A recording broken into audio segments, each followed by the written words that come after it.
বন্ধুরা, আজ আমি আপনাদের সাথে শেয়ার করব সজনে ফুলের বড়া বা পকোড়া, যাই বলতে পারেন। এটা কিন্তু গরম গরম ডাল ভাতের সাথে খেতে জাস্ট ফাটাফাটি লাগে। তা চলুন কীভাবে বানাচ্ছি সেটা আপনাদের সাথে শেয়ার করি। আর কিন্তু বাড়ির সবাই কিন্তু এই রেসিপিটা পছন্দ করবে। আর এটা শরীরের জন্য, বসন্তকালের জন্য খুবই উপকারী একটা রেসিপি। তার জন্য আমি এখানে দেখুন পেঁয়াজ কেটে নিচ্ছি। পেঁয়াজগুলো একদম কুচিয়ে নিতে হবে, এরকম কুচো কুচো করে নেবেন পেঁয়াজগুলো। আর নেবেন লঙ্কা কুচি। লঙ্কা যেরকম খাবেন ঝালটা, সেই অনুপাতে সেইভাবে আপনারা দেখে নেবেন। ধনেপাতা কুচিয়ে নিলাম। আর এখানে দেখুন আমি নিয়ে নিয়েছি সজনে ফুল। 200 গ্রাম সজনে ফুল নিয়েছি। ভালো করে ধুয়ে পরিষ্কার করে বেছে নেবেন কিন্তু। সজনে ফুলের মধ্যে অনেক পোকা থাকে কিন্তু। তো বেছে ধুয়ে পরিষ্কার করে নিয়েছি আমি। এখন এটা আমি এর মধ্যে দেবো, ম্যারিনেট করব। তো এর মধ্যে প্রথমে দিয়ে দেবো লবণ। একটু লবণ দিলে কী হবে, এর মধ্যে জল ছেড়ে এটা একদম সফট হয়ে যাবে। ফুলটা একদম সফট হয়ে যাবে। আর এইভাবে ভালো করে আমি মিক্স করে নিলাম। যখন আমি ম্যারিনেট করব খুব সহজে সফট হবে। তো এখন আমি দিয়ে দেব 3 চামচের মতন বেসন, ছোটো চামচের। তো 3 চামচ আমি বেসন দিচ্ছি।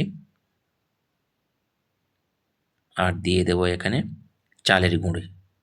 চালের গুঁড়ি দেবো আমি 2 চামচ। আর দিয়ে দেবো একটু চিনি। একটু চিনি দিয়ে দিলাম আমি। চিনিটা দিলে কি হয়, সজনে ফুলে একটু তিতকুড়ি ভাব থাকে, তাই এটা একদম একটু মিঠে মিঠে ভাব হবে। তবু হাফ চামচ একটু কম লঙ্কা হলুদ গুঁড়ো। আর এখানে আমি দিয়ে দেবো জাস্ট একটু কালো জিরে, অল্প করে একটু কালো জিরে দেবো। আর দিয়ে দেবো এখানে অরিগ্যানো। অরিগ্যানো না থাকলে আপনারা স্কিপ করতে পারেন। আমার কাছে অরিগ্যানো আছে তাই আমি অরিগ্যানো দিলাম, হাফ চামচের একটু কম দিলে কিন্তু একটা দারুণ একটা ফ্লেভার আসে। আর দিয়ে দেবো পেঁয়াজ কুচি, দেবো লঙ্কা কুচি, আর এখানে ধনেপাতা কুচি দিয়ে এটা ভালো করে আমি মাখাবো। এইভাবে সজনে ফুলটা আপনারা ভালো করে মাখিয়ে নেবেন। দেবেন, এবার জল দেওয়ার কিন্তু কোনো প্রয়োজন নেই। আস্তে আস্তে দেবেন, একদম সফট হয়ে যাবে। একদম সঠিকভাবে মাখানো হয়ে যাবে। যেহেতু এর মধ্যে লবণ দেওয়া আছে, আস্তে আস্তে করে জল ছাড়বে আর এরকম মাখানোটা কমপ্লিট হয়ে যাবে। একদম জল দেবেন না। তো আমি এটা এখন রেস্টে রাখবো 5-7 মিনিটের জন্য, তাহলে আরও একদম ভালোভাবে সফট হয়ে যাবে। এটা ঢাকা চাপা দিয়ে আমি এখন 5-7 মিনিট রেস্টে রেখে দেবো। 5-7 মিনিট পরে ফিরে এলাম, দেখুন একদম সফট হয়ে গেছে। একদম এরকম সফট হয়ে যাবে।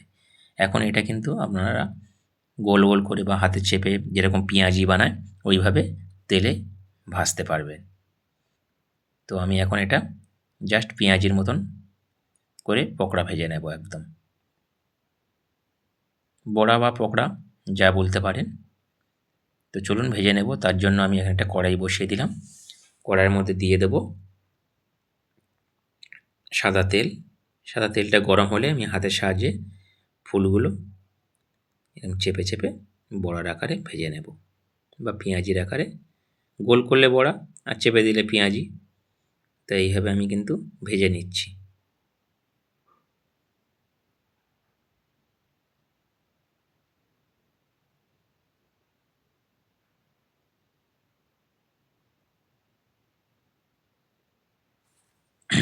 এইভাবে আমি কিন্তু সবগুলো দিয়ে দিলাম।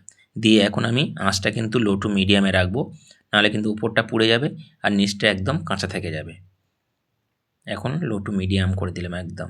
দিয়ে এইভাবে আমি ভেজে নিচ্ছি, দেখুন। তাহলে ওপর নিচ একদম ভালোভাবে এটা ভাজা হবে। এইভাবে কিন্তু সজনে ফুলের বড়া আপনারা খেতে পারেন। আর সজনে ফুল কিন্তু হাম বসন্তের জন্য খুবই উপকার। এই বসন্তকালে কিন্তু সবার বাড়িতে হাম বসন্ত হয়ে থাকে, তাই আপনারা এইভাবে সজনে ফুল বড়া বা পোস্ত দিয়ে বিভিন্ন রকমভাবে খাওয়া যায়। সজনে ফুল খেতে পারেন। দেখুন আমার হয়ে গেছে ভাজা, আমি তুলে নিচ্ছি তেল ঝরিয়ে ঝরিয়ে। খুব কিন্তু কম সময়ের মধ্যে বড়াগুলো হয়ে যায়।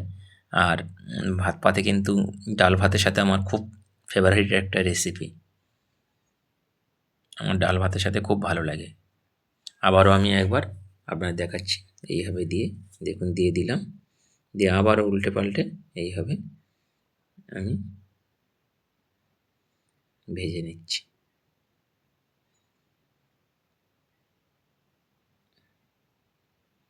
দেখুন ভাজা হয়ে গেছে লাল লাল করে, এইভাবে লাল লাল করে ভেজে নিলাম। তাহলে বন্ধুরা কেমন লাগলো সজনে ফুলের বড়া বা পকোড়া, সেটা আপনারা আমাকে কমেন্টের মাধ্যমে জানাবেন। তাহলে আজকের মতন বিদায় নিই। সবাই ভালো থাকবেন, সুস্থ থাকবেন। আবার কোনো রেসিপি নিয়ে আপনাদের সাথে শেয়ার করব।